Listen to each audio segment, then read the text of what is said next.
Um paciente meu faz um tempo me perguntou diretamente: doutora, exercício físico muda alguma coisa no meu cérebro ou é só uma sensação boa que eu tenho depois? E ele fez a mesma pergunta sobre terapia.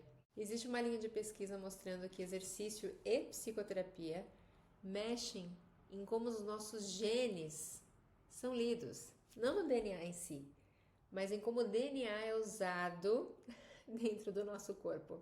Epigenética é justamente o campo que estuda como que esse DNA pode ser lido de formas diferentes dependendo do contexto. Isso significa que o nosso ambiente, os nossos estresses, as nossas influências, boas e negativas, elas impactam basicamente em como o DNA é lido dentro do nosso corpo ou como esse DNA é expresso, talvez, dentro do nosso corpo. Existem três mecanismos principais que aparecem bastante na literatura que conta sobre isso. A metilação do DNA, que funciona mais ou menos como um interruptor químico que pode aumentar ou diminuir a leitura de determinados genes. As modificações das histonas, que são proteínas que ajudam a organizar e empacotar o DNA, e dependendo dessas modificações, determinadas regiões ficam mais ou ficam menos acessíveis. E os microRNAs, que também participam da regulação da expressão gênica, interferindo na produção de proteínas. Isso importa porque esses mecanismos respondem a estímulos ambientais, como eu comentei. E aí entra a pergunta desse vídeo: exercício físico e experiência terapêutica contam como estímulos ambientais capazes de mexer nisso? Vamos começar pelo exercício físico, porque a literatura é mais robusta. Um dos mecanismos mais conhecidos é o aumento do BDNF, que é o fator neurotrófico derivado do cérebro, além de efeitos sobre neuroplasticidade e neurogênese, especialmente no hipocampo, onde está a nossa memória. Isso é bem descrito, inclusive, em revisões que discutem a integração da atividade física ao cuidado psiquiátrico de rotina. Só que não para por aí. Existe modulação de serotonina, dopamina, noradrenalina e um efeito anti-inflamatório. Existe recalibração do eixo hipotálamo e hipófise adrenal, que é um dos principais sistemas envolvidos na nossa resposta ao estresse. A outra é a sinalização por miocina, substâncias liberadas pelo próprio músculo durante o exercício. Entre elas, por exemplo, a irisina e a catepsina B, que parecem participar de mecanismos com repercussões no cérebro. Estudos de neuroimagem funcional também mostram alterações de conectividade de circuitos envolvidos na regulação emocional e cognitiva, incluindo a comunicação entre regiões pré-frontais e estruturas límbicas lá dentro, associada ao nosso humor.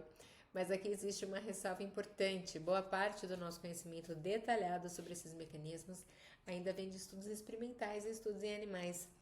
Em seres humanos, sabemos menos sobre algum desses mecanismos diretos do que a gente gostaria. Agora vem uma parte que costuma ser ainda mais surpreendente para quem não é dessa área. Existem estudos mostrando alterações na metilação do DNA depois da psicoterapia. E a gente não está falando apenas de uma hipótese teórica, a gente está falando de alterações moleculares que podem ser medidas antes e depois de uma intervenção psicoterápica. Eu acho isso maravilhoso. Um estudo longitudinal, por exemplo, acompanhou pacientes com transtornos de ansiedade submetidos a TCC, a terapia cognitivo-comportamental baseada em exposição, e os pesquisadores encontraram mudanças dinâmicas de metilação em regiões específicas do genoma associadas às respostas ao tratamento. Entre os genes estudados aparecem diversos, que eu não vou ficar citando porque são letras que não significam nada pra gente no dia a dia. E eu não vou entrar no que cada um deles, do que cada um desses genes faz, porque não faz muito sentido para essa conversa e essa relação ainda está sendo uma piada. O ponto mais interessante aqui, na verdade, é outro. A experiência psicoterapêutica foi acompanhada por uma marca molecular mensurável e não é só na epigenética que aparecem mudanças. Quando olhamos para os estudos de neuroimagem relacionados à psicoterapia, especialmente a terapia cognitivo-comportamental, a gente encontra alterações em circuitos cerebrais envolvidos em depressão, transtornos de ansiedade, toque e transtornos de estresse pós-traumático. Aparecem em regiões como o córtex pré-frontal, dorsolateral e o ventro medial, o cíngulo, a ínsula, o hipocampo, a amígdala. De maneira geral, os estudos apontam para mudanças na atividade e na conectividade entre regiões corticais e subcorticais envolvidas na regulação emocional. Só que nem tudo nessa área está redondo, e essa ressalva é importante. Uma revisão sistemática que avaliou o BDNF periférico e psicoterapia encontrou 9 estudos. Desses 9, apenas 3 mostraram aumento significativo do BDNF depois do tratamento. Isso não invalida a hipótese, mas mostra que esse achado ainda não é uniforme nem robusto o suficiente para a gente fazer afirmações muito categóricas. Mas é legal. Também a hipótese de algumas alterações epigenéticas relacionadas a experiências ambientais que possam ter repercussões entre as gerações. Isso é discutido na literatura, gente. Isso é maravilhoso, porque é ao contrário do que a gente aprendia na escola, pelo menos quase 40 anos atrás. Mas quando a gente fala especificamente dos efeitos da psicoterapia, a gente está entrando em um território ainda muito especulativo. É uma hipótese em construção, não é um achado estabelecido, mas eu prefiro deixar clara essa diferença do que, enfim, dizer que realmente é isso que acontece. Então, onde tudo isso deixa a gente? Não é remédio, ou exercício, ou terapia.